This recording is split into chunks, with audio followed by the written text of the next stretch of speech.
Good morning. Thank you, Stephen. And I'm joined this morning by my partner, Steve Mezer. Steve, say hi to everybody. Hi, everybody. Good morning. And we're very pleased to have you all watching our webinar today. As many folks probably are aware, the Florida legislature just closed, and we're going to try to talk about some of these very new bills. And one of the things you're going to hear us say today is, we don't know, because this stuff is just so new that it's a learning process for all of us. But we're going to be talking today about some bills that have been approved by the governor and one major bill that has not. So Steve, I think we're ready to move forward. Be the first slide, actually the second slide. The 23 legislative session was actually quite proactive. Those of you who are legislation nerds like I am, there were 1,128 bills filed, and only 356 of those passed. And if you look at that and go, wow, that's not a large success rate, but it actually is higher than average. That's a 19.5% pass rate for a legislative session. I think we understand the politics that influence that, but I did want to put it in perspective. There are actually only 356 that passed. We can go to the first slide, which is going to be Senate Bill 154. And as Jane mentioned, that's one that has passed. It passed on May 3rd. And for historical purposes, today's May 23. So what we hear today will be accurate as of today. Who knows what tomorrow will bring, but we do believe that the governor will sign this, and which is why we're going to start with it. It perhaps is the most significant piece of legislation in this year's session addressing condominiums and their issues. So Jane, let's start with 154. Right, Steve. And by the way, it does address co-ops also, condominium and cooperative buildings. Just for a little bit of background, last July, Senate Bill 4D, which probably everybody is familiar with by now, was a pretty controversial and extensive bill that was adopted to address the concept of inspections of buildings 3 stories in height or more, and reserves for the preservation and maintenance of those buildings. The Florida legislature reported that there's over 2 million people in the state of Florida residing in condominium units that are 30 years old or older. And while many of us may not have thought about it, buildings don't always last forever. So St. Augustine aside, condos and co-op high rises are creatures that do require attention. And that's what Senate Bill 4D was looking at. Unfortunately, Senate Bill 4D had a lot of unclear provisions, provisions that people objected to, and a lot of folks commented to the legislature. And as a result, the legislature came up, after a lot of discussions, what they call making the sausage. They came up with Senate Bill 154. The goal being to address things that needed addressing from Senate Bill 4D. Still the overriding emphasis on building inspections and funding, but a lot of tweaks to those. Steve, you want to start on the first set of tweaks here? Well, I was going to add that this bill was actually filed pre-session, and the House bill was filed weeks later, and it was really unclear originally that the House would address the issues, and eventually they did. And the bills were distinctly different. And it wasn't until the last days of the legislative session that there was this compromise bill, which became 154. If we go to the next slide, and Jen, if you want to address anything there, feel free. Right. These are the kinds of things that there were attempts to clarify, because the reports that are required to be prepared were supposed to address structural deterioration. So one of the things that was done in 154 was to give that some definition, some context. And the other issue that was really present on a lot of people's mind is, what does it mean by 3 stories? And so the bill does include a way to define 3 stories or more in height, and that is by focusing on the Florida Building Code. So it's given us a context for that definition, that 3 stories will be what you find within the Florida Building Code, which is a code that does change from time to time. And I don't think the legislature has indicated any intention to, put this in stone as to a certain date, but it does give us a definition by referring to the Florida Building Code. It also clarified that only residential properties were involved. Steve, back to you. Let's go to, on the next slide. Yeah, as Jane was pointing out, there's a lot of deflection in this statute. And so you see, more duties and powers to the local enforcement agency. So the legislature has tossed it to the local governments. And for the most part, with 4D, we saw the local governments acting what I'm going to say is appropriately, but we did have some outliers who read it differently. And, all due respect to them as well, legislature kind of trimmed them back a little bit and said, well, that wasn't really our intention. And this had to do with the early reporting requirements, where there were some jurisdictions in Florida that said, oh, we're going to require earlier reporting. And they basically got, told that, no, that really wasn't our intention.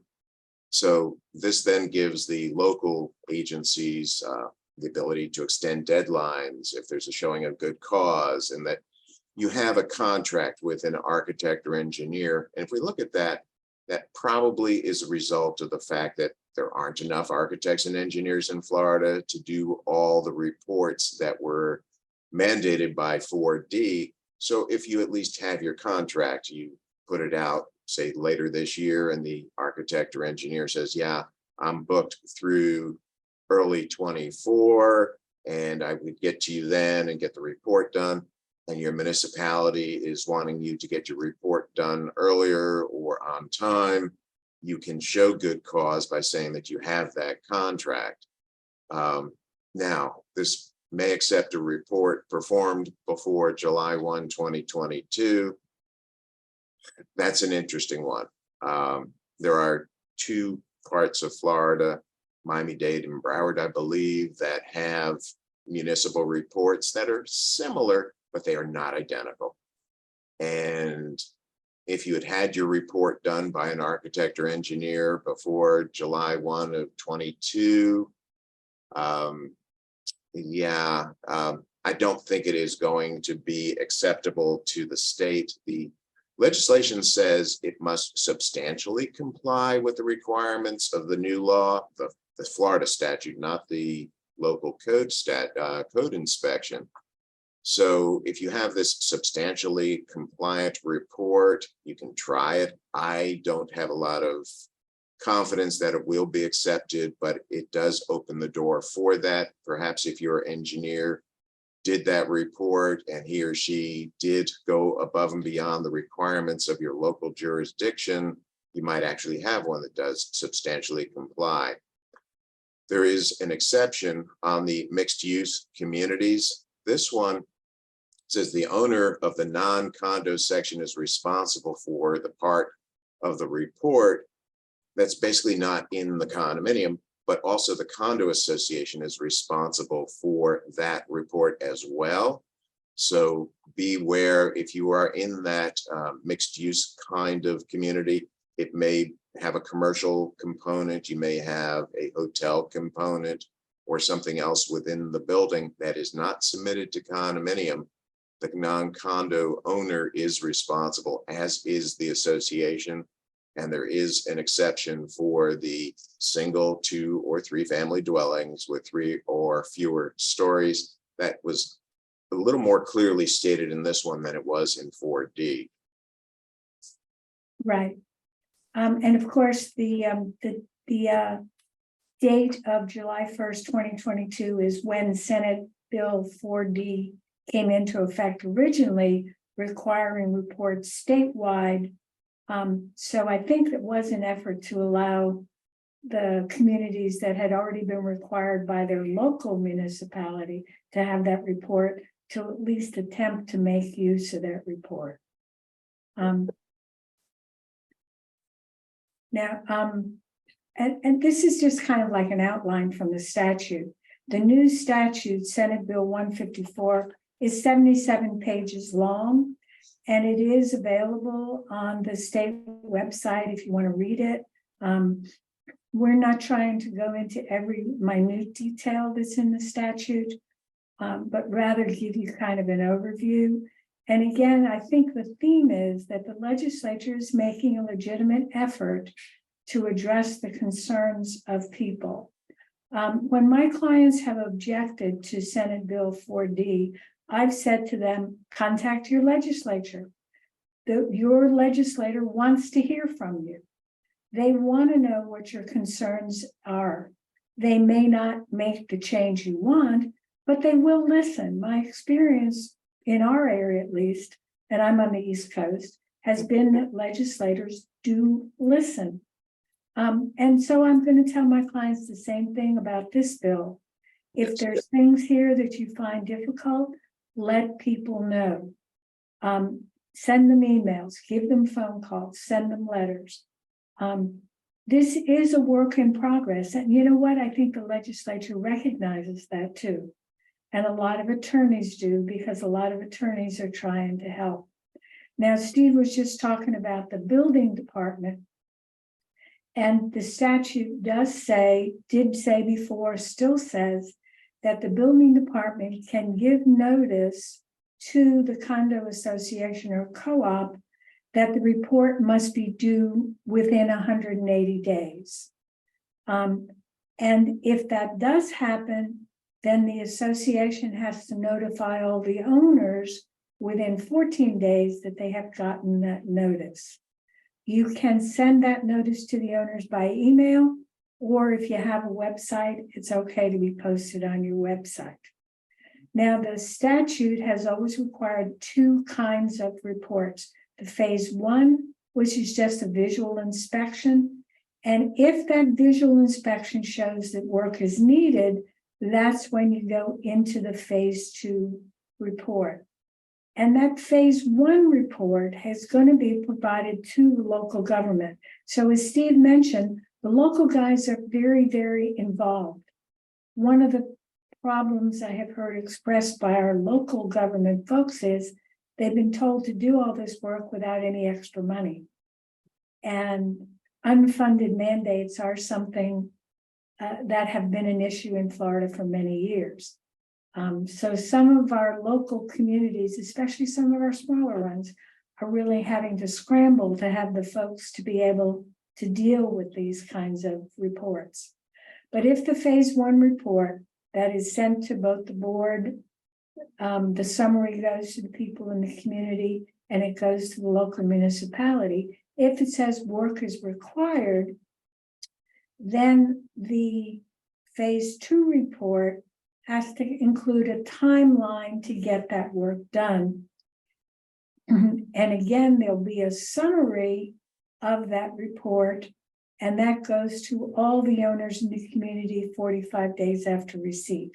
I know my firm will be doing more seminars on this material, and I suspect at some point we're going to be able to produce a checklist for folks to use. Steve? Yeah, in keeping with the theme of delegation, or perhaps even here tasking the more qualified entity to address our issues, this legislation requires that the Florida Building Commission adopt rules by December 31st of 24. So they're giving them ample time to do that. to have this building safety program with the inspection criteria, testing protocols, standardized forms, record maintenance requests from local government. So we expect to see a lot more implementation guidelines and structure from the Florida Building Commission, which candidly, they're probably better situated than the Florida legislature to make these determinations, to create the criteria, the protocols and things that we desperately need so that there is some credibility to the reports, there's some standardization, and that they are in fact what they're intended to be. Number 10 on your screen is new for condominiums, and this is it's a unique situation for multi-condo communities of at least 25 condominiums. And Jane and I were talking about this earlier. It's like, how many of those do you have? I know of one that I represent in the middle of Florida, but there are very few of them around the state. And it is a defined term that says you can have an alternative funding method for your reserves if it is approved by the division. It's actually for capital expenditures and deferred maintenance is the way they define it. And it must be approved by the division. And I'm expecting that one, again, I'm just going to project out a little bit, that will allow you to use things like a line of credit to fund your reserves, but that is not currently the law. So please don't go out and say that, Becker said to go out and get a line of credit to fund your reserves. If you happen to be those multi-condos with at least 25 condominiums within your community, I'm just saying, I think that's where this is going, and it's a very unique and narrow exception. I'm not a fan of narrow exceptions within the statutes, but this is one of them. And the division is charged with writing rules about what those alternate funding sources are. So that's why Steve says we don't know at this time, because the division of condominiums, just like us, has not had that opportunity to consider what that's going to be. So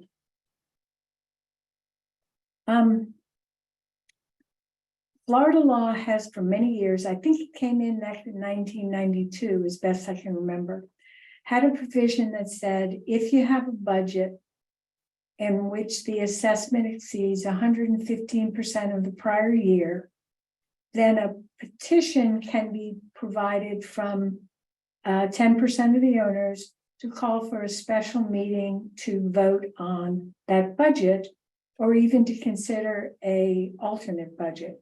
So that's been a part of the law for many years. There are exceptions when you're figuring out what causes that 115% increase. There are exceptions. So if you have one-time only events or reserve funds, those are not included in the calculation of the 115%. Well, based on what we have all seen with skyrocketing insurance premiums, the Senate Bill 154 adds a new exclusion in figuring the 115%, and that is insurance premiums. I think that's probably very helpful to most condos because, we have communities where the premiums increased 100 or even 200% over the prior year. And that's and in most communities, insurance is the biggest single operating expense in your operating budget. So that's going to make a difference. And, you can't really have owners vote not to pay for insurance. So that's a good thing, and it makes a lot of sense. I've never actually seen a condominium ownership successfully petition for a new budget. I've seen it attempted a few times, but never successfully. But I do think this relieves the pressure on the board to try to keep it within that number, because we would be concerned that the owners may petition for that alternate budget. Also, if your documents have a list of items in your documents as to the exclusions, you may want to consider an amendment to add insurance premiums to that list. so that you're consistent with the statute and able to have a fully funded budget, including those insurance premiums. Very good point. Yeah, because a lot of documents do have the old statutory language in them. And if your declaration doesn't say that it automatically incorporates the statute, you at least got something people can argue over. And I always find it's much easier when when you can just point and say, here it is in our declaration, and people will, most of the time will just say, okay, I accept it.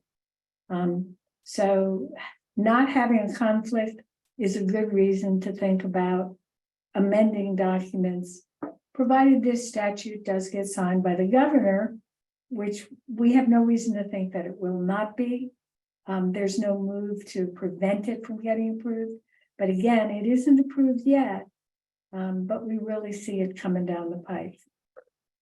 Steve, you want to talk about the structural integrity reserve study? That's the other report that was required under Senate Bill 4D. Yeah, we commonly refer to that as the SHARES, Structural Integrity Reserve Study. And this one drew a lot of attention from the industries, the folks who provide those, as well as the engineers, because there seems to be a separation, and that's, again, very appropriate, that you want your engineers to do the structural things and you want your reserve analysis folks to do reserve analysis and keep them somewhat in their own lane. And so we have the reserve calculations based upon the study, but who's going to do those calculations, where the numbers going to come from, the dollar values. And this also gives you the components for that particular SHARES report: fire protection, plumbing, electrical, waterproofing, exterior paint, windows, exterior doors. And we're going to come back to the windows in a few moments. Exterior doors, other items with that replacement cost of over $10,000. And that's where we are now. Let's go to the next slide. The reserve study, and this is what I was mentioning before, the visual inspection is by the person qualified as the architect or engineer, but the study itself, you're going to have the reserve specialist certified by CAI or professional reserve analysis. Those are the two that are now going to be recognized by the statute. So previously we had no definition. Yeah. Of a reserve study analyst. So that's a good thing to define who it is. Because I was thinking of opening my own company, just doing it on the side, since there were no qualifications. And I'm as unqualified as anybody. Well, that's just it. I have a community that used a company out of Georgia who never crossed the state line to do the report. And it's like, why did you do that? Well, they were the low bidder. And that's just not a good thing to do when we're thinking about reserves. And by the way, the statute was amended to make it clear that this is required of everybody. This is not just limited. Everybody is a residential condominium or cooperative must have these kinds of studies. Reserve studies were never mandatory before. For anybody. Yeah, Jane and I have both been practicing over 30 years, maybe more. 42. We remember the days where our clients could go to the paint company and the roof company and get proposals, and they would project out costs and things like that, and you could do your own reserve chart and figure that out. But now they want it done by professionals, which again is an upgrade to the practice and how things work. This part of 154 that you see on the screen, the study must identify the item, the remaining useful life, replacement cost, deferred maintenance expense. That's been the statute for years. Funding schedule, not a problem. Recommend annual contribution. That's really what we as board members, managers, and attorneys want to see. Recommend no funds if the useful life and replacement cost cannot be determined. But this is really the best thing for us out of this portion. may omit funding for an item with useful life of over 25 years. In the prior version, we saw things like the entire building and say, wait a minute, that's, got a $10,000 cost in more than 10 years, and say, shouldn't we reserve for the entire building? And say, well, that's hopefully has a remaining useful life of over 25 years. And so we got away with that. Foundation, that was another big one. Yeah, foundation, the walls, and go, wait a minute, who would replace their foundation? So they took that out. This section also has changed very slightly, but significantly, is the waiving of full funding of reserves. And they said, okay, this is a majority of all owners. It used to be majority of those at the meeting, and they just said majority of all owners. So where you can waive reserves, which is not the structural reserves, it's those other ones, it's going to require a majority of all owners. It also allows that report to adjust for inflation. Again, within the industry of doing reserve studies, there was a lot of pushback between them and the state as to inflation adjustments. Also, this is where people start asking questions about pooling. We're aware of the issue. There is a division, meaning there's a difference of opinion amongst attorneys as well as people in other areas of this industry as to whether pooling would actually work for the mandatory reserves, the structural integrity reserves, as I'm going to refer to them as, whether you could actually put them in a pool. There's one view that says that that is contrary to the pooling concept, because you can't then use, say, the roof reserve for another structural component because that's prohibited by the statute, yet it is entirely within the permitted practice of pooling. So it remains to be seen whether they will further restrict pooling or whether they will recognize the structural integrity components as being permissible to go into that pool. I'd recommend that you speak with your attorney and watch that issue carefully as time goes on. Yeah, the concept of pooling was never found in the statute itself. The concept of pooling arose from administrative rules written by the Division of Condominiums and, understood by folks with the assistance of their accountants, because pooling means you put all the money or a bunch of reserve money into one pot. So roof, paving, painting, you've figured out a dollar number for all three of those, but you can use the money for any of the three. Well, that kind of seems contrary to Senate Bill 154, where it says you can't use the roof money for the painting.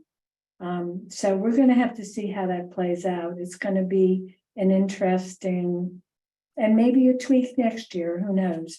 I know of people that are already drafting amendments to the statute for next year. And remember, folks, this is going to go on for the next 50 years. It's never going to be a time, as I can see, that they will ever stop requiring the studies. I just don't see that ever happening going back to that time. I just don't see it.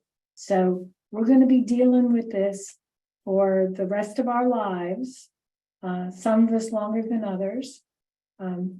But it's stuff we're going to have to learn to live with and learn to work with. On this slide, we have the developer requirements before turnover. It's now the turnover inspection report. It's a little different. In fact, it's a lot different than the 4D requirements. This one, again, perhaps politically influenced by developer lobbyists and so forth, is not exactly helpful for our clientele, being the condominium associations, but it is a turnover inspection report. That's not going to be the same as your structural integrity reserve report or any of the other engineering inspections that we've talked about so far. The deadlines for the SERS, December 31, 26, they had a horrible gap in 4D that left a lot of people confused if you happen to be in that gap. And so they just got rid of that whole analysis. I think that it was probably a lot clearer to do it this way. So this is a good thing. Yeah, and they no longer, 4D had different deadlines for depending on where you were located, and they've removed that location issue entirely. It's just not relevant. It's just there's some specific deadlines, but December 31st of 2026 is the outside deadline for that reserve study. Jane's referring to the 3 miles of the coastline.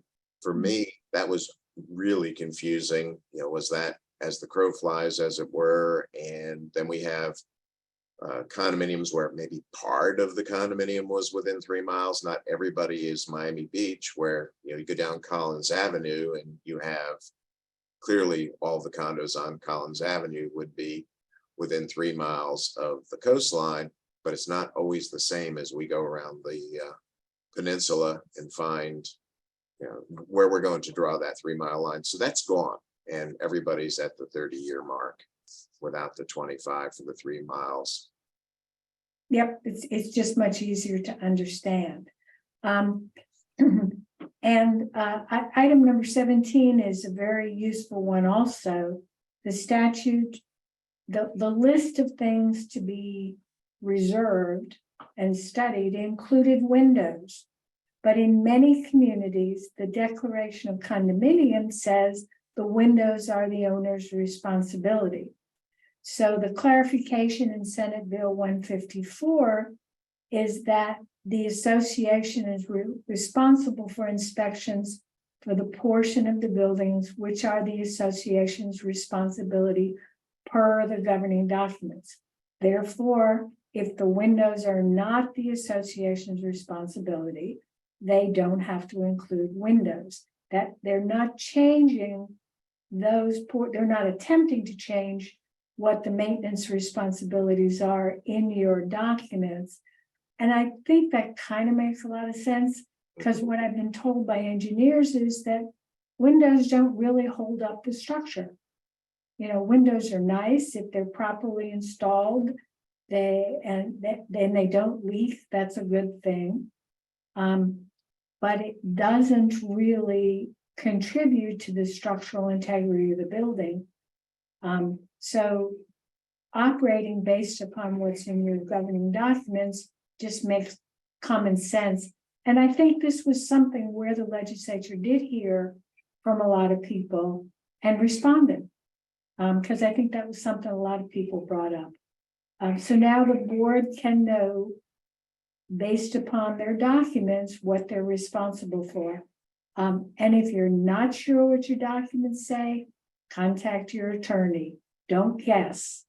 Okay, your attorney can answer that question pretty quickly, but if you guess and guess wrong, you can have years of mess afterwards. So don't be penny wise and pound foolish on that issue. A lot of the older documents in particular did not address windows, and it became a challenge for the attorneys to look at that. And you'd look at the plat and you look at the declaration and try to figure it out. And yeah, it's going to take an attorney to decipher many of your documents. Or even an amendment, but you shouldn't do an amendment without the help of your attorney either. I don't know how many times I've looked at do-it-yourself amendments that I went, huh? No, that's true. Even a simple amendment, and that was air quotes, can be rather devastating if you make a mistake. Placement of a comma makes a difference sometimes. Looking at the screen, 718-1255, those of you who are legislative geeks know that that's the arbitration section for the Condominium Act. And it was amended to add in the definition of dispute. And the dispute is the jurisdictional part. It tells you what can go into arbitration. And it has a lot of exclusions, but they have included the failure of the board to obtain that milestone inspection, the SERS, failure to fund reserves. That's going to be critical, or to make repairs recommended. and it says that pre-suit mediation is mandatory. If there's anything that's been helpful to a condo association in 154, this is it. This keeps you out of court and allows you to go into that pre-suit mediation mode and talk about it. I don't know exactly how that's going to work. If you have one owner or a group of owners who challenge the association, how could you mediate a resolution with them? But it should keep you out of court, and maybe you could make them happy, or make an adjustment to how you're doing things, whether it's the funding of reserves or making repairs, such that you don't get yourself sued. So this is good. This is perhaps my favorite out of 154. Yeah, we've had a lot more pre-suit mediation, both in condos and HOAs in the last few years because of some changes in the law. And while I can't say that every case resulted in a settlement, I can say that in a lot of situations, the people who were the opponents were able to get a much better understanding of what was going on. And we were able to either reach a compromise or reach a position where the opponents decided to give up because they were satisfied. So it's complicated issues are very hard for boards to explain, but with the help of a trained mediator, it often can be conveyed. That a lot of times what I see is it's not the board is doing something wrong, it's that the person objecting doesn't understand what the board is doing and doesn't understand the legal pressures on the board to be doing what it's doing. So I agree with Steve. I think that can be an exceptionally useful provision in the future as we all kind of fumble our way through this whole process. One of the great things about mediation is it's confidential, so people can speak freely and openly and can say, you know what, we're really not sure. But we're looking for a way to reach the ultimate goal. So I've seen mediation be amazingly successful. Yeah, occasionally we still end up in court, but not very often. This last one is in relation to sales contracts. So if you do have resales, I know we have several CAMs with us today. You may get a request from the title company or the sales agents handling the transaction for a copy of the summary. This is a mandatory document that must go with the sales contract, the disclosure language. If there's any study or report that has not been provided, let's face it, there are going to be communities where you're just not obligated to have that summary by January 1 of 25. So there's going to be that gap. There's nothing wrong with admitting we don't yet have it because it's not yet required of us. So, telling the truth is really strongly recommended. It's the best way to handle this issue. But if you have a transaction, and again, I know there are a couple of real estate agents who are with us today as well, the contract can be voidable in 3 days based on what is in that report. So try to do the very best you can do to address this issue factually and accurately so you can avoid a contract that gets voided. I do expect that we will see adjustments to the condominium rider that goes with the FAR standard contract that is used by most people. And again, this only applies to future sales, not pending sales today. Although if somebody asked for the report and you had it, you would need to disclose it. That's not a problem. Like Steve says, there's no secrets here. But the contracts themselves will be required to have disclosure language in them, just like you have on the addendum right now, where it tells people how much their assessments are. I'm thinking we're going to see changes to the Q&A also, the frequently answered question and answer form. That's produced by the division, and I expect the division will provide some updates to that form. Although if they don't, I was looking at the statute yesterday, and it actually says you can produce your own. So some larger communities might want to think about doing that. But again, not tomorrow. You have some time before that's required. But the problem is, like Steve said, if you don't deliver everything, the people have a contract that's voidable up to 3 days after they get the stuff that's supposed to be delivered. So you could end up at the closing table with everything packed in your U-Haul out in the driveway, and the buyer says, nope, changed my mind. We didn't get the information. We're voiding the contract. Realtors do not want to have voidable contracts, neither do sellers. So this is something we'll hear more about, and we need to keep our eye on. So that's what we had for 154. That was, again, all condos, and I appreciate folks who are in the homeowner association world bearing with us. This next hour plus we'll be dealing with your issues as well. We start with now that CSCS stuff at the top. That's committee substitute for House Bill 437, and it is now Florida law, and the official citation for it would be 2023-64 laws of Florida.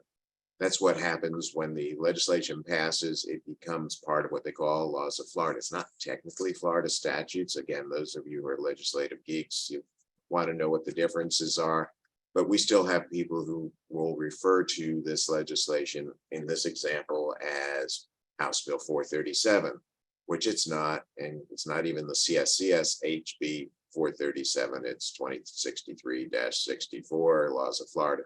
That's just kind of your fun fact trivia for today.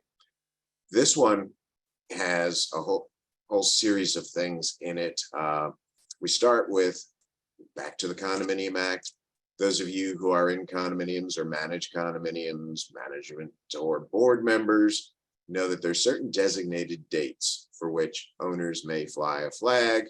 They've added Patriot Day, and before you Google that, that is 9/11, and very appropriate, obviously, that they've added an additional date for people to be permitted in their condominium to fly a flag.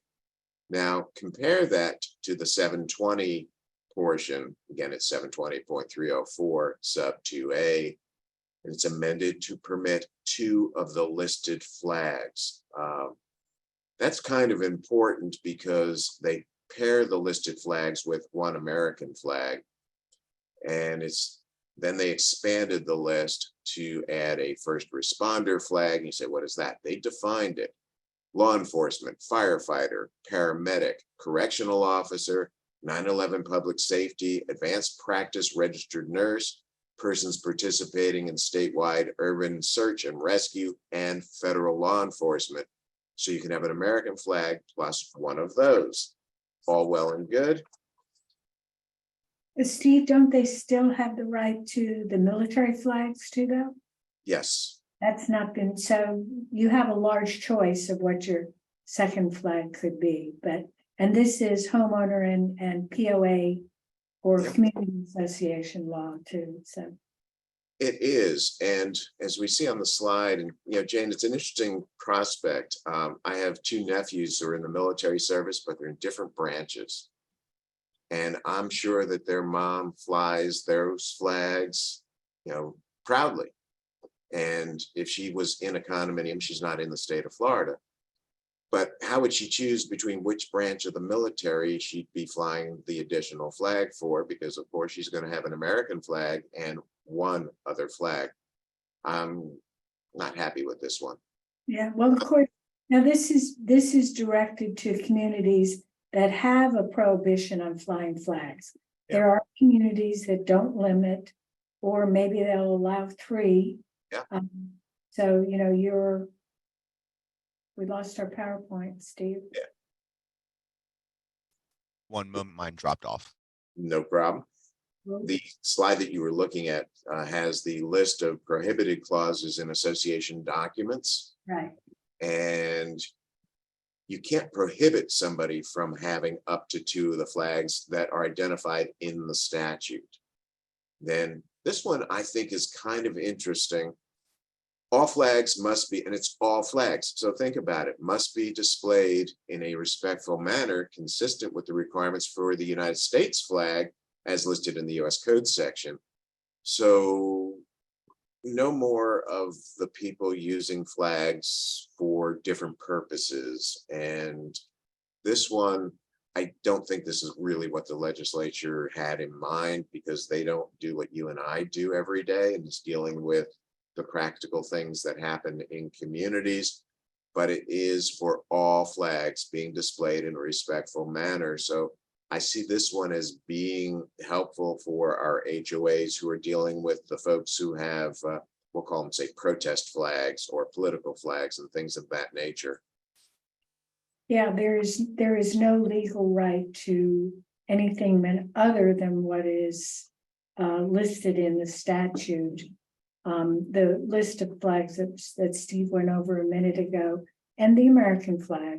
But the US Code says if the flag is left up overnight, it's supposed to be illuminated.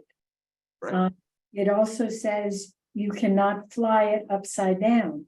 It must be flown with the stars in the upper corner. There are some details there, and it's pretty rare that people follow them. Not that they're being disrespectful intentionally, but I don't think many people know about them.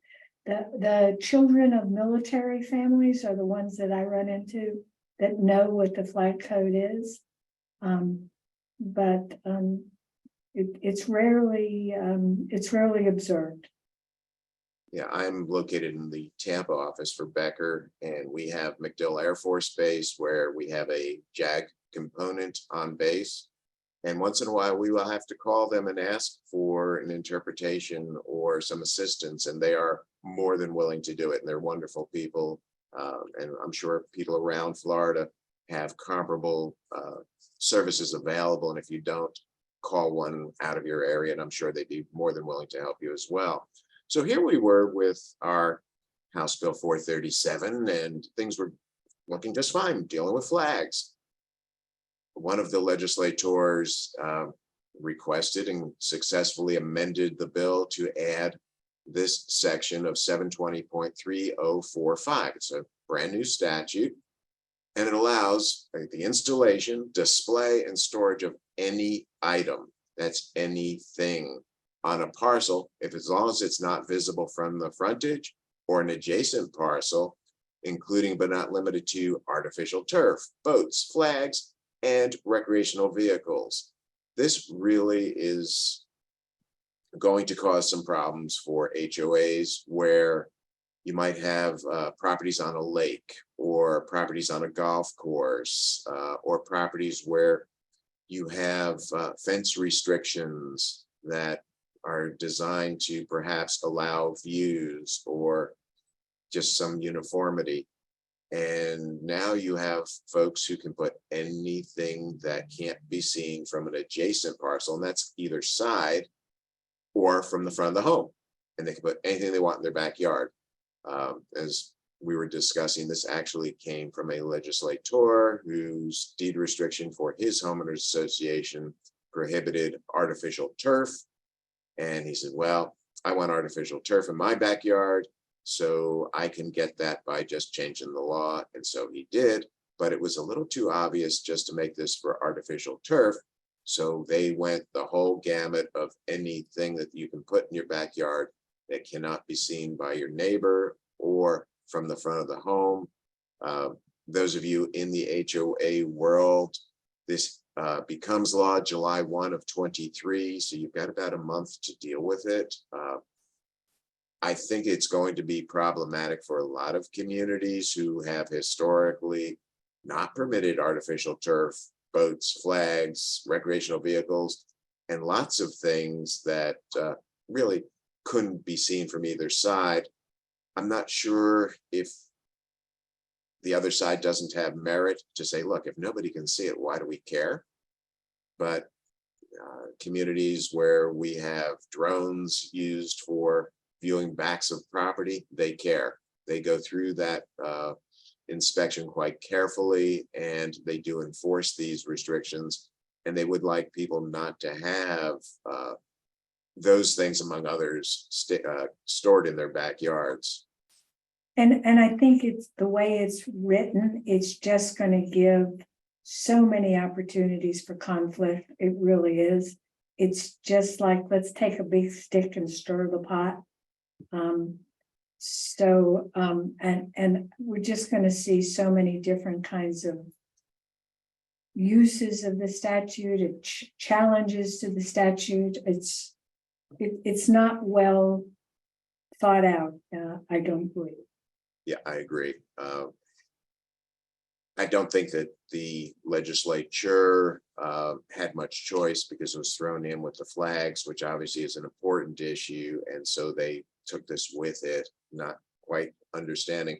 So again, as Jane was mentioning before, if this is a problem for you, and I'm sure it will be for some of you, many of you, talk to your legislators, have him or her, them, consider this issue for you, and perhaps fine tune it so that it's more acceptable to you. In this regard, I do encourage my clients to be politically involved, having your legislator to your community so that he or she can see your needs and you can talk to them face to face, can make a difference. They'll remember you. Almost all of you are voters, and that's important to the legislator because he or she wants to be reelected, and they will listen to you far more than they would listen to me coming from a different part of the state. Let's look at what is House Bill 919. Again, that's a committee substitute for committee substitute, and the author of this bill, and it is not yet signed into law. That's why you don't see a Laws of Florida citation there. He or she wanted this to be known as the Homeowners Association Bill of Rights. And it says Section 1, this act may be cited. There is no particular legislative reference here. And oh, by the way, those of you who are in homeowner associations, you know that 720 already has a title, and it's called the Homeowners Association Act already. But this particular bill, if it does get signed, and again, this one, as Jane had suggested for the first one for the condos, we have every reason to believe this will be signed into law. It has not yet been signed into law, but it's coming. This bill was filed by a representative from South Florida, where there was a really horrendous situation dealing with a community that just went way off the rails. And it was an embarrassment for many of us in the industry to see that kind of thing happening. So understandably, he had to file this kind of legislation, and it says Homeowner Association's Bill of Rights, and there are very few rights in it, but that's what it says. All right, enough of my editorial comment. 72303 2C1, those of you who are CAMs, board members, notices of all board meetings must specifically identify agenda items for the meetings. This is comparable to the Condominium Act. It was not in 720, but it probably will be soon. So when you notice those board meetings, you must identify the agenda items for the meetings. This is a new practice. I know many folks around the state had gotten comfortable with just posting the meeting or some general details about the meeting. Now you must have the agenda items for that meeting on the notice of meeting. The second portion is 72303-4G. Members' designated mailing address is the property address unless they tell you otherwise. So you use the property address for mailing notices unless the owner tells you otherwise. And the same thing for email. It's the one that they provide you when consenting to receive notice by electronic transmission. Yeah, I'm not sure what problem this was solving. Well, clarification, I think people probably use different email addresses. I've got 2, maybe 3 addresses that I use, one here at work and one personal, or maybe a third one out there. And it may be problematic if somebody sent me something to my office address or my personal and get the 2 swapped. The street one, the property address for mailing notices, that one to me is still going to be a problem, because working simultaneously with us trying to clarify this for notifying members within a homeowners association, sending the official notice, and whether it's notice of a meeting, notice of a violation, whatever we're sending to them, we need to know what the address is. Working on the other side of the legislature, we have a concern for privacy for law enforcement officers, judges, judicial assistants, public defenders, state attorneys, investigators. The list is growing of people who have the ability to remove from public records their ownership interests from the public records. So you can't access that information. So here, I think there's probably going to be a need for the HOA, the Homeowner Association, to amend its documents to require the owner to designate the address so that we can figure out who actually owns the property. Is it in a trust? Are all of the people, you got spouses, partners, and so forth, on the deed or not? Who has the right to vote? So a lot of that comes off of this same concept of the mailing address and the member's property address. If you don't even know who your member is, you may have a challenge here. So there's a lot going on here, Jane, that I don't know that the legislature is fully intending to address or to impact, but this will.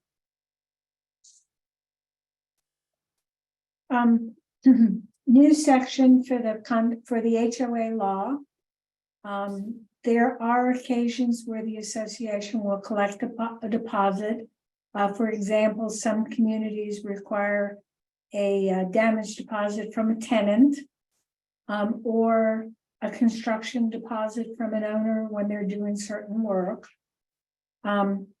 So when that deposit is collected, the statutes now says that those monies should be kept completely separate from the association funds, should not be commingled. That was always the advice anyway. That always made sense to have an escrow account for any kind of deposits like that. But now it's the law. So if you do collect deposits, you have to have a separate account for them. And a member can request an accounting of the funds that must be provided within 7 days after receiving the request. Not 7 business days, but just 7 days. And any unused funds, so if they were to protect against damage or something, they must be refunded within 30 days after whatever is completed, whatever work was being done is completed, or the lease is over, whatever the basis for it. I have seen that keeping track of funds like that is not always done well. And I've had clients that came to me, and said, we got this deposit 7 years ago and we can't find the people anymore. What do we do with it? Right. So, when you have other people's money, you should be keeping good account of the other people's money. So there's nothing really strange here. And this is kind of patterned after what happens in landlord-tenant situation. That the landlord has to notify the tenant if they're going to make a claim on their deposit, their security deposit. So nothing really strange here, and probably a pretty good idea. My problem with it, Jane, and it's kind of minor, but it will happen, is what is completion? And typically we're going to see this when somebody has a construction project, they're having something done at their home, and the association collects a deposit to secure against maybe damage to the roads, damage to the entryway, and they say, oh, it's completed. And you go, no, it's not. And they say, yeah, it is. And they put the request in for the accounting, get their refund. and then the last truck comes through and does damage, and you have no remedy, at least not immediately here. So I think it needs a little clarification, but conceptually, certainly I agree with you, Jane. It's a great idea. And I think what I would do is ask my clients to think about adopting a rule that defines completion. Yep. So that it isn't something we're going to debate about when the time comes, and completion of the work should be geared into something tangible, like issuance of a certificate of occupancy if one's, or review by the architecture review board and determine the work. You know, there should be some criteria for it. But I think that can be addressed by the community itself, and should be if it's a community that regularly has construction deposits. A lot of my communities are 30 years old, homeowners, just like the condos, and we're having tear downs. You know, people are buying the lot and then tearing down the house and building a whole new one. And so there's a lot of people that are collecting these kind of deposits, but they should be, the money should be addressed in a thoughtful fashion. Exactly. All right, we're still in 919.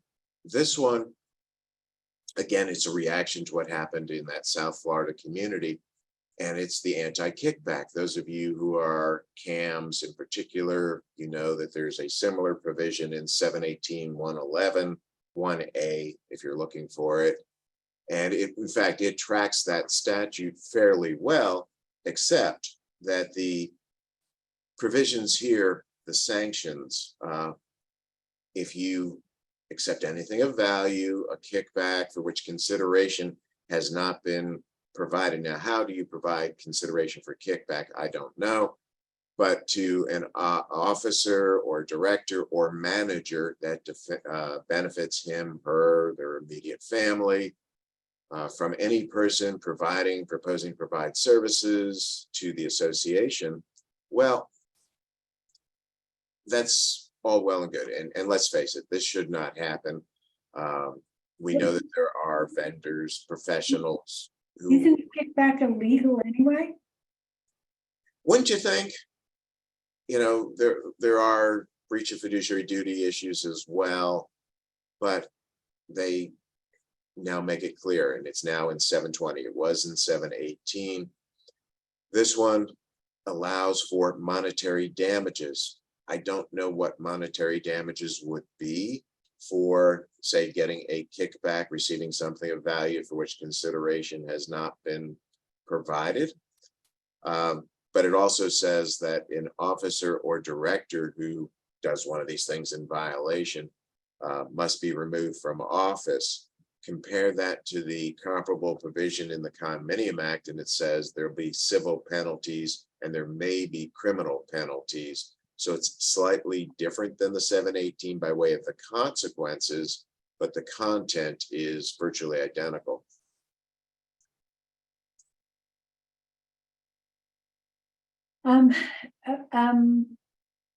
Again, this is something that's been in condominium law pretty much for a long time. And see, when you read it's the kind of thing like, do we really have to tell people this? Don't they already know? But it's an amendment to the homeowner association, property owner association law that says an officer or director who is charged by information or indictment, that's criminal proceedings, right? Information issued by the state attorney's office, indictment issued by a grand jury, of forgery, ballot envelopes, theft, or embezzlement. So forgery is kind of thrown in there along with embezzlement, which is a little bit different, involving association funds or property destruction, or refusal to allow inspection or copying of official records,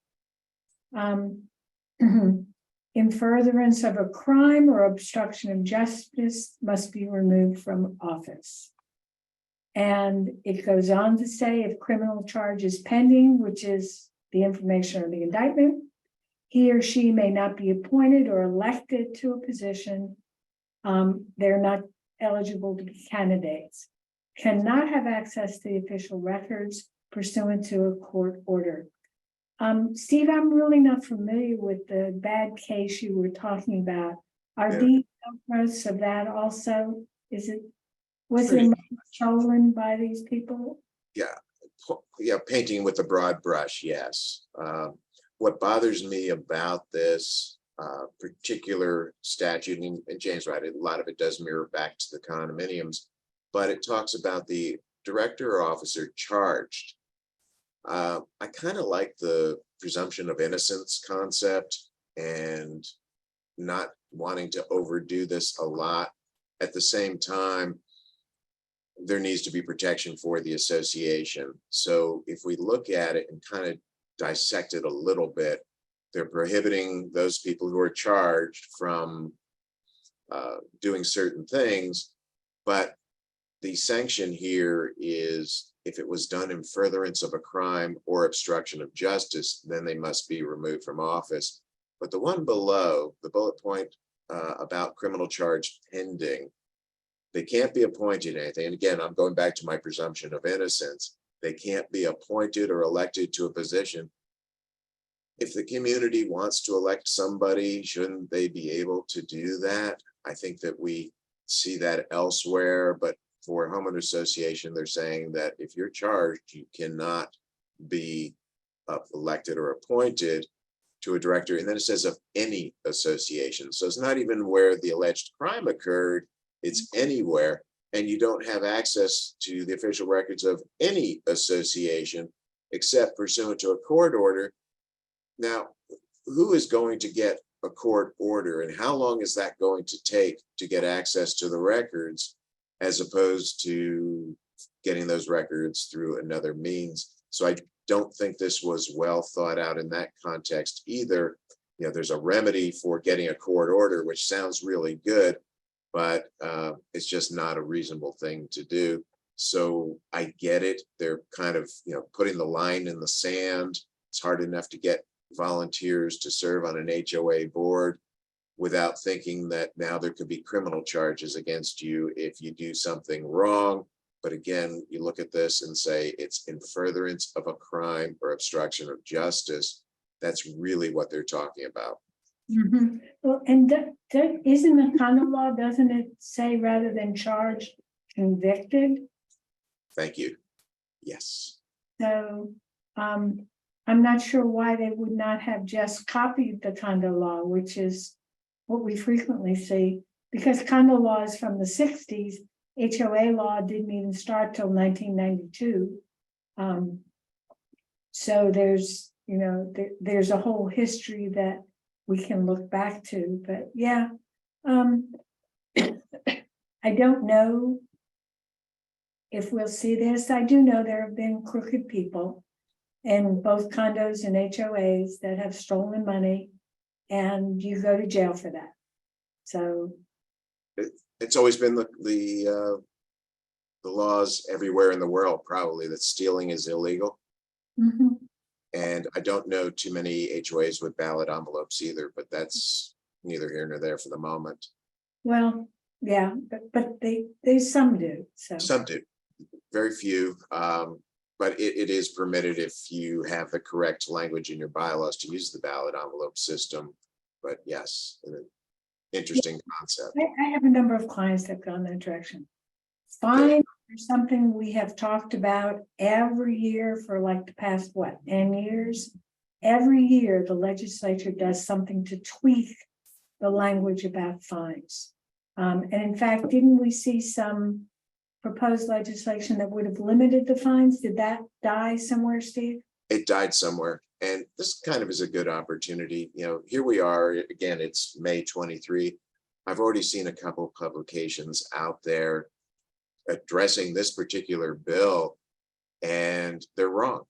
Because as Jane's mentioning, earlier versions of the bill did have limitations on fines, capping them and doing some other things that would have changed the whole fine process. The $1,000 cap, unless otherwise provided in your documents, remains. The $100 per day remains. But if you read some of the other publications, note that if they tell you something different, they're wrong. Yeah, there was a plan to limit fines to only $500, but that did not happen. So that is not part of the new law. They always seem to want to try to tweak the process. Yes. So now what they're saying is, then when you send the notice that a fine is going to be levied, it must include a description of the alleged violation, the action required to cure such violation, if applicable, because, you know, I guess if you were speeding, your cure would be don't speed again. But when you cut down the tree, you know, the cure is not glue the tree back up. And then the date and location of the hearing, but those aren't bad things. Yeah. And I think most notices probably already included those if the fine process was being followed. And then it does say that the owner, the person who's charged with the violation, may attend the hearing by telephone or other electronic means like we're doing right here, Zoom. Also not bad ideas. I guess some fine committees have required the person to appear in person, but I don't see any problems with these. What am I missing, Steve? Let's go back on your if applicable section. I liked your two examples because there may be no cure for many of the violations, and that's why they added the if applicable. Loud parties might be another example, somebody who has a parking violation, but I think telling them don't do it again probably might comply with this. If it's something saying, yeah, you did have the loud party, we understand that it was a graduation party, an anniversary, whatever the reason was, such that perhaps there won't be another one in the foreseeable future. Still tell them if you have another social event, because obviously there are other reasons to have parties other than, say, a graduation or whatever it was the last time that you violated. Say, you know, the next time you do it, please be mindful of the parking, the trash, the noise, whatever it was that caused the violation citation. Mm-hmm.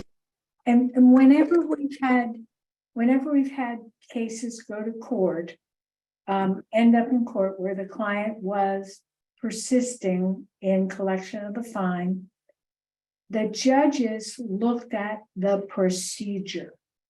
The judges wanted to be sure that the violator was given his or her due process rights. So I have always told clients, you need to be clear. You need to be clear. What did they do wrong? If there's anything they can do to fix it, what can they do to fix it? What's their future conduct? In other words, common sense tells us that these kinds of things need to be in the notice, and you need to give the violator every opportunity to appear at that hearing that's reasonable. Now, you know, if the violator has asked you 3 times to change the date, maybe it's okay to say no on the 4th time. You know, unless he's got a really good excuse. But I always tell my clients, if we're going to end up in court, we got to be the ones with the white hat on. Okay? We got to go out of our way to give that violator every opportunity, every reasonable opportunity to both come into compliance if possible and to have a fair hearing. Because that's what the judges look at. They don't say, well, that's a stupid reason to levy a fine. They don't say, we don't like the terms of your declaration. We don't like your rules. They look at the procedure because that's the judicial perspective, right? Was it done properly? Was it done fairly? And then same thing with the right to attend, where I get it. Some of you may not have the equipment to have, say, electronic attendance, but most of you have a phone and you can access internet and say, okay, owner, you're on our Zoom or whatever means you have for that electronic appearance. That also will allow you to accommodate those people who may not be owners within your, not living where your property is, or they may be working, and you say, oh, you can just call in. And so make this an accommodation as opposed to a problem for you. Continuing with the fines after the fine hearing. So we're talking about the committee, the 3 non-board members who were originally just approving or disapproving what the board had levied. Now that committee must provide written notice to the parcel owner, again, depending on who was fined, if applicable, the occupant, licensee, invitee of the parcel owner, of their findings, which is an interesting term, any applicable fines or suspension that they have approved or rejected, and how they may cure the violation, again, if applicable. So what I know that it is probably the hardest committee for us to find, people who are willing to serve. And now it will become a little more difficult because I was able to previously tell them, look, it's 15 minutes of your time. All you're going to do is approve or disapprove what the board has done. And you're done with your duties for the association. You've complied with the statute. Now that committee will have to provide notice saying their findings and then what they can do to cure the violation if that's applicable. This is part of what Jane was referring to as that due process. It's important. It's just going to be cumbersome for our committees approving or disapproving what the board has already levied. And I don't think the fact that the notice says how they can cure the violation intends for the committee to come up with a new option. I don't think that's what's planned here. I think the ability to cure would be what the board had already decided. But if the board said we would accept if you would plant a new 12-foot high tree, I don't think the intention is that the committee can now say, well, a 6-foot tree would be okay. I don't think the intention there is to create new discretion in the committee. The committee still says yes or no. That's what the committee decides. And I will encourage my committee folks not to be extensive in their explanation of why they, or their findings. Okay. I will encourage them to say we find in favor of the board's decision, because I don't think it helps. And if they don't, they say we do not find in support. But I don't think it's helpful to say we ruled against you because you were a real jerk at the hearing. I don't think that moves the community farther forward. A more generic approval would be appropriate. The next section, again, is part of the reaction to what happened in South Florida, is the creation of a new statute in 720, and it's 3065. And we're talking about a definition of what fraudulent voting activities are. And you can see the list on your screen. Falsely swearing and affirming an oath, perpetrating or attempting to perpetrate fraud in connection with a vote to be cast or attempted to be cast, preventing somebody, a member, from voting as they intended by fraudulently changing or attempting to change a ballot envelope, voting certificate, or the vote. Menacing, threatening, using bribery, corruption to attempt to influence or deceive or deter a member when the member is voting. That was kind of an interesting qualifier there. So not prior to voting, but when they're voting, again, menacing or threatening them using bribery. So I don't know how that would happen except at a meeting, which probably be a little bit too blatant, but nonetheless, it's there. Giving, promising directly or indirectly anything of value to another member with the intent to buy the vote of that member or another member to corruptly influence the casting of the vote. That one's interesting. Let's think about politics. Giving or promising directly or indirectly anything of value Vote for me and I will lower your assessments. Vote for me and I will fire the whatever, contractor, attorney, whoever it's going to be. And well, that's something of value. And they're doing that to influence the casting of the vote. I think that one's way too broad. We'll probably see our loyal opposition citing that anytime somebody puts out their candidate information sheet. If I'm elected to the board, I think we will redo whatever. And some of those have gone over the top and been more explicit in what they intend to do. And yet we must include that candidate information sheet per statute if in fact you've adopted the condominium method within 720, which many HOAs have done. Then using threatening, use directly or indirectly force, violence, intimidation, any tactic of coercion. None of those things I think are reality, but it's certainly there.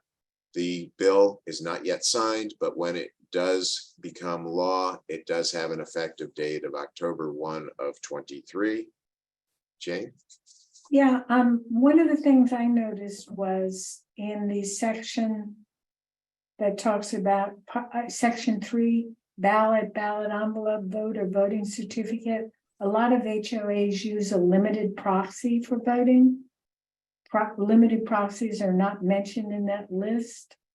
I guess it's just a matter of the legislature not really knowing how stuff functions. But, you know, the limited proxy is your ballot. It has the ballot on it. But you could argue it's not the same thing as a ballot. It's a limited proxy. So if they're going to have a requirement, I think it should include everything. And item number 6, I've had complaints about that type of activity, threatening people, coercing them, especially older people, that folks show up at the front door and insist that they give them their vote or their proxy. So I'm not surprised that number 6 is there. In fact, I had a complaint about that yesterday from a client. So people are just not as nice as they used to be. Yeah, that's interesting, Jane. I now that you mention it, I did have one yesterday, but they were talking about a petition. Folks were petitioning for a special meeting, and then the owners were complaining that they were intimidated to sign the petition. And if we go back to, let's see, number 2, attempt to perpetrate fraud in connection with a vote to be cast. It's limited to voting, and it wouldn't address my petition, for example. And the other part of this, you raise an excellent point about the proxy issue. We would like to see some parity here, we're going to call it parity, dealing with recalls, recall petitions in particular. Again, that seems to be a hobby or sport during the summer where they have, you know, recalling the board, and people will go door to door, or now, you know, canvass electronically, trying to get support for a recall. And sometimes we do have allegations of, you know, intimidations and threats and perhaps some fraudulent conduct going on in getting those recall petitions signed. So this probably should be expanded a little bit. If it's going to be effective, yeah. Yeah, it needs to be. So we have some items of general law that are going to be of interest to community associations, again, condos, co-ops, HOAs, and they may not be as apparent. So let's go to the next one. This one you may have read about in the paper, seen on the news, heard about. And you say, well, that's real interesting. Business entities can no longer require, you know, the vaccinations and the masks to. And this is the law, right, Steve? Yes, this is now law. And well, June 1, it becomes effective, but the governor has signed it. Right. Again, legislative geeks, notice the number, it's 2023-43. So it's relatively early in the governor's signing process. This one got signed. And it says that businesses cannot require all those COVID verification things, and many of our condos and HOAs, you can't come in the clubhouse, you can't come to the meeting unless you comply with COVID protocols, whatever those things were, whether it was vaccinations or masks, whatever it was, to gain access, entry upon service as a condition of contracting. We didn't want the painters in the building or the vendors, whoever it was, hiring, promotion, continued employment. We don't want you to be our on-site, whatever it is, because you won't give us your COVID status.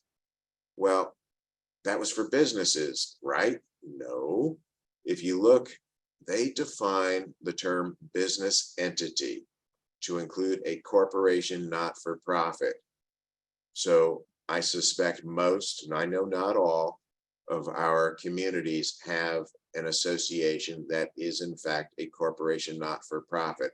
So everywhere in that statute that you see business entity, that includes you, condos and HOAs. Yep. Yeah, over the years, I've had a few communities that were corporations for profit, but it's very rare. It's rare. The vast majority are under 617 corporations, not for profit. And I don't know if this will have much of an impact today, but it's going to be on the books, and who knows what's coming next. So we just have to be aware that we can't look just at 718 or 720. We have to look beyond to other laws because they impact us, our communities. And the second part of it was that the business entity cannot require the person to wear a face mask, face shield, or face covering that covers the mouth and nose. Business entity may not deny any person access or entry upon, service from, admission, all those things that the condos were doing, HOAs were doing, you know, the clubhouse, the co-ops were doing it as well. You cannot prohibit people from doing whatever they wanted to do unless they had the face mask, face covering going on. That's a little broader, as Jane was saying. The COVID-19 part is perhaps not as relevant in many communities, although I have a community in Brooksville where COVID is running rampant through their office, and you know, the manager and office staff have all had COVID within the last 30 days. So it's still with us in many of our communities. And while we like to think that they have the ability to set their own terms for dealing with COVID in this instance, the legislature will not allow you to do that. And if you have that person, whether it's the person at your gate or a housekeeping person or anyone on staff, you can't require them to wear the face mask when they come to your property or you go to them. If they're working the front desk, as it were, you can't say that because you're dealing with the public, we need you to follow these protocols. That just will not work.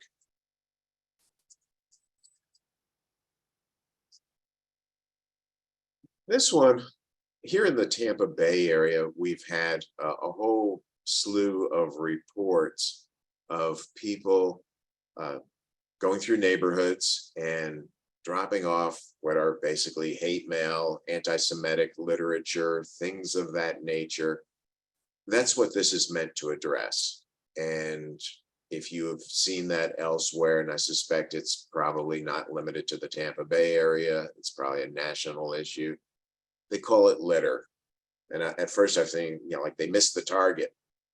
But if you think about it, you know, they throw this piece of literature on someone's driveway, on their front yard, dumping litter, that's what they're referring to it as, on private property for the purposes of intimidating or threatening the owner, resident, or invitee is a misdemeanor. So they've criminalized it. Somebody who is littering your front lawn with hate literature is committing a crime. It's only a misdemeanor, but still they've criminalized it. So people who leaflet your yard with solicitations, newspapers, leaflets of any kind, they're not there to intimidate or threaten somebody who's at that property. This is specific to the anti-Semitic hate mail kind of stuff that had been thrown in people's yards in various communities, and they've criminalized it.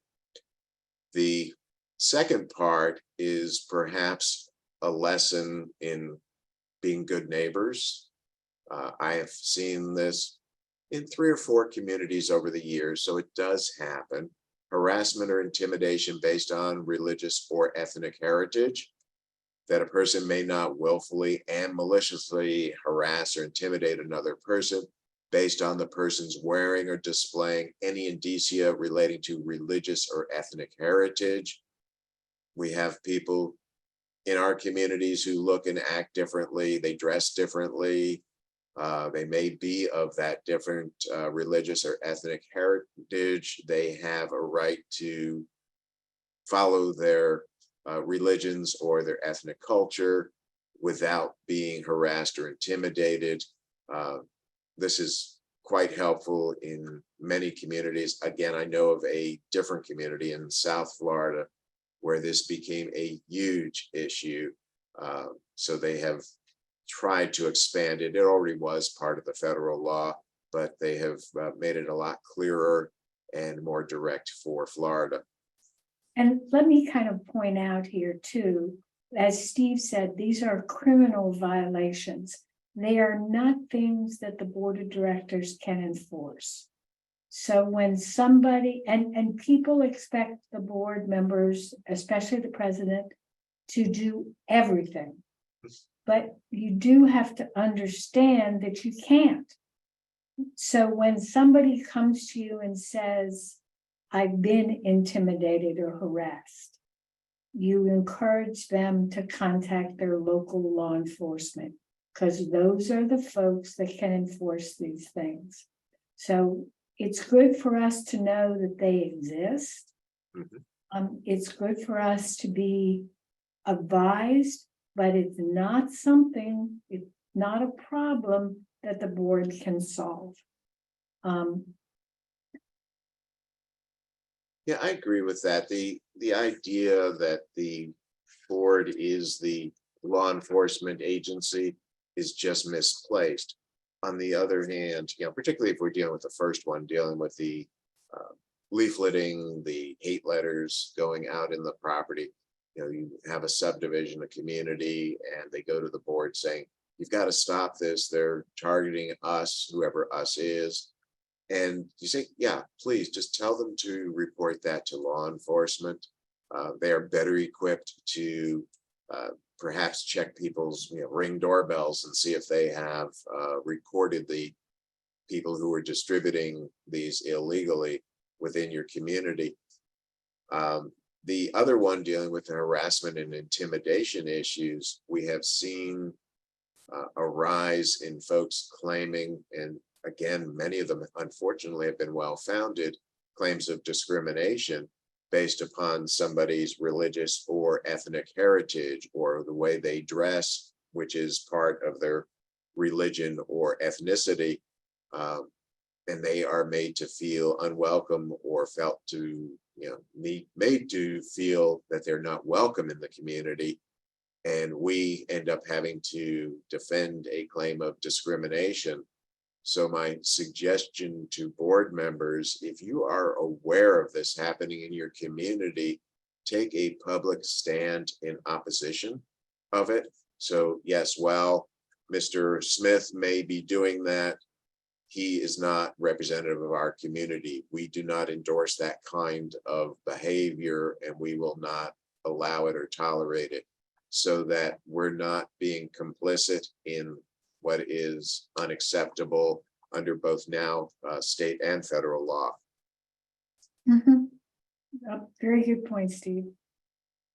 So what have people been projecting? This is a new statute again that says you can't project or display an image onto a building or structure or property, which would include the ground, I guess, right? Without the consent of the owner. So any background here, Steve? What have I didn't. This was interesting to me too, because I'm not aware of this actually happening, and I guess that's a good thing. That somebody could project something obviously not acceptable upon your building or a building without your consent. Uh, we probably recall from the holiday season that there's some pretty cool devices used to project images on residential property. Like Snowflakes and stuff. Yeah, but this is different. This is something without the consent of the owner, and having an individual owner put it up on his or her own home is not a problem. It's when you start putting things on the home without consent of the owner that you have the violation. And again, this was early on in the signing process for the governor, so it must have been important. This is now in effect as of May 1, and it's just something of interest. If you, I think we'll see this in the future by way of ways of embarrassing or harassing somebody. So somebody has taken a preemptive strike at it, as it were. Construction defects, as Jane was indicating, some of our communities, all of them, I guess, to some extent, are aging. And so construction issues are coming up again. Also, we started today's presentation dealing with some of the engineering studies, and they're going to identify perhaps construction defects. So because a lot of you were saying, well, I'm in an established community, it's already post-construction, it's post-turnover.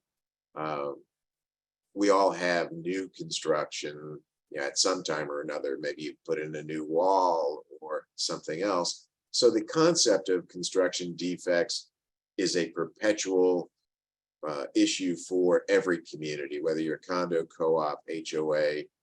And what has happened here, and this is really the other side of the issue. We started again talking about looking at the structural integrity of buildings and safety issues, and that those reports, every 10 years and so forth.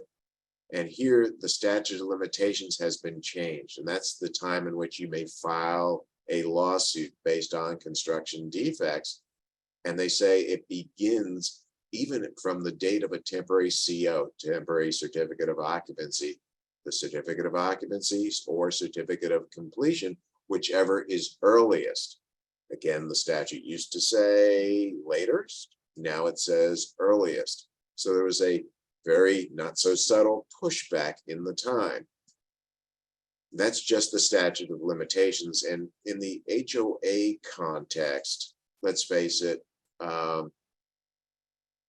many of the communities are not even turned over. So you're not going to be able to address the construction defects in the clubhouse or the roads or the drainage or that wall or entry features until it's turned over, because no developer is going to, I can't imagine a developer filing suit on his or her own construction. So it's not likely to happen during the time of developer control. But yet the statute of limitations began at the temporary CO or the CO or completion. And so very often the communities will now have no remedy for that construction defect. The second part of this refers to a statute of repose. That's different than the statute of limitations, but it's related. The repose concept is when you could file suit even if you didn't know about it. It was 10 years and now it is 7. Again, it's going to be tied to the CO, temporary or otherwise, and the certificate of completion, whichever is earliest. So they are further closing the door on your remedies. And this will require, and again, I'm going to talk to the CAMs at this point and board members of new properties, be far more vigilant than you ever even thought about being as to your construction issues. If you think you may have a claim, do it yesterday, assert it immediately, because tomorrow's probably too late in too many of the communities. Don't think about, well, let's wait until the fall when the people return. Again, it may be too late.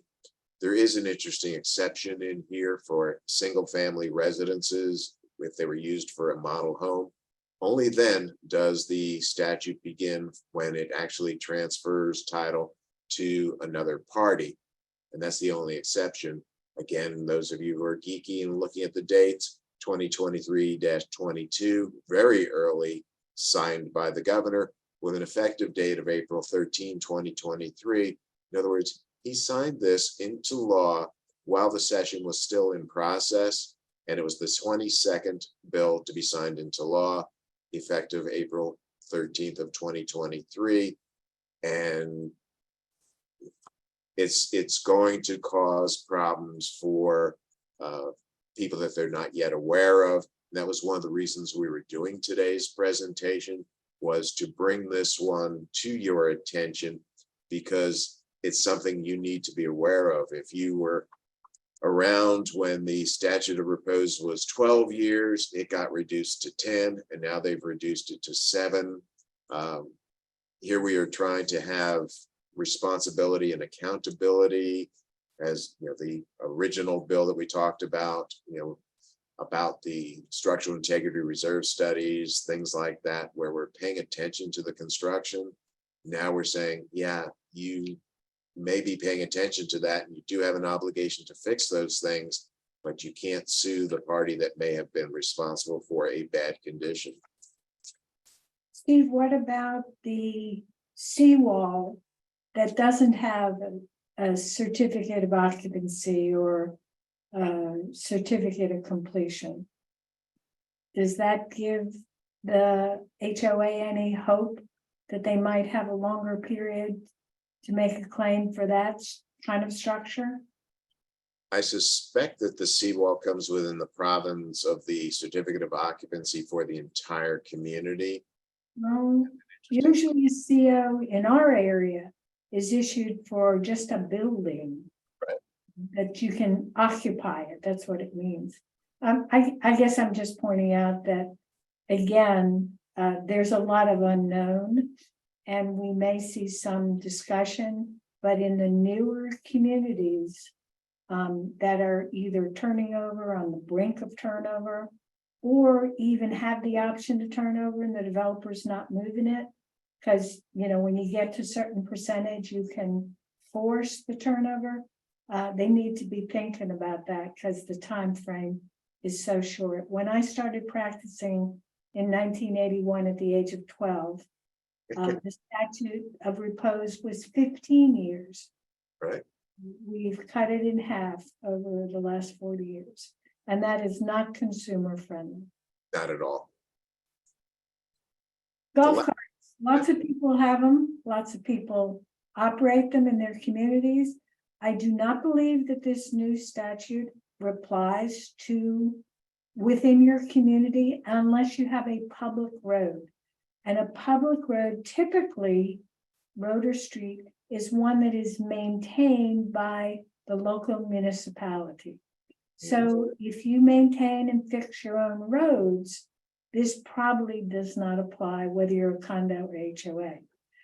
But it used to allow golf carts to be operated on public streets.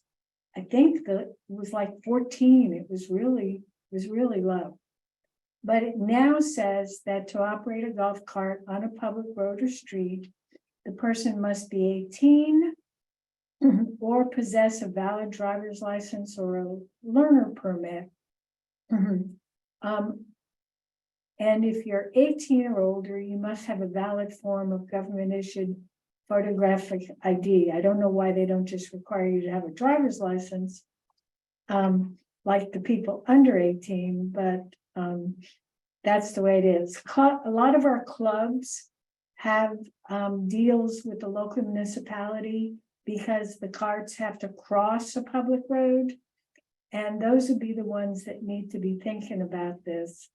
But this is also gonna be something that people have to look at, because there are requirements under the Federal Fair Housing Act that prevent discrimination against children unless you are a community for 55 and older. And have actually had several clients talk about becoming 55 and over recently, which I don't know what started that up. But there are changes to the requirements for driver's license for operation of golf carts, and lots of communities do have them. Yeah, and as Jane pointed out, it does not, by its terms, apply to private property. On the other hand, many of you struggle with how you do regulate golf cart operation. And it probably would not be a bad thing to adopt this. As Jane pointed out, it used to be 14 years of age. And many of my communities have that exact standard, 14 years of age, and they borrowed it from the statute because it was presumptively reasonable. Well, the legislature determined that that's good enough for public roads, so why isn't it good enough for us? So if we take that logic and say, okay, we are a private community, we have private roads, well, why shouldn't we adopt these exact standards for the 18-year-olds? Must have either the learner's permit or the driver's license if you're under 18, and somebody who is 18 must have the ID. And Jane touched on it. The 18 with the ID concept probably is because of the fair housing issues or because of the disabilities, saying there probably are people who are 18 or older who do not have a driver's license because they are not physically able to drive or may have a disability of some kind that prevents them from driving. And so they can operate a golf cart with an ID. That may be problematic for some communities. We unfortunately have had several incidents where somebody driving a golf cart has done damage or harm, and they didn't have a driver's license and they didn't have insurance, and they probably should not have been driving, but they were entitled to. And that may be another issue for you to consider. So we kind of closed with this one. This obviously is Florida law. It becomes effective on October 1st. And it's just something to be aware of, something for you to speak with your attorney about. There's our contact information. I thank you for staying with us today. We're done a little bit early. There will be future presentations on these statutes and others by Becker. So we invite you to join us and perhaps other presenters as you hear their views on the legislation. I will be working with the Florida Bar on next year's legislation. So if you have ideas and concepts, yes, you can send them to me. I kind of cringe when I say that, but yeah, please do, because we welcome your input on the legislation. If you have questions regarding the applicability to your community, please speak with your attorney, as only he or she knows best as to the particulars of your documents and your situation. Again, thank you, Jane. Thanks, everybody.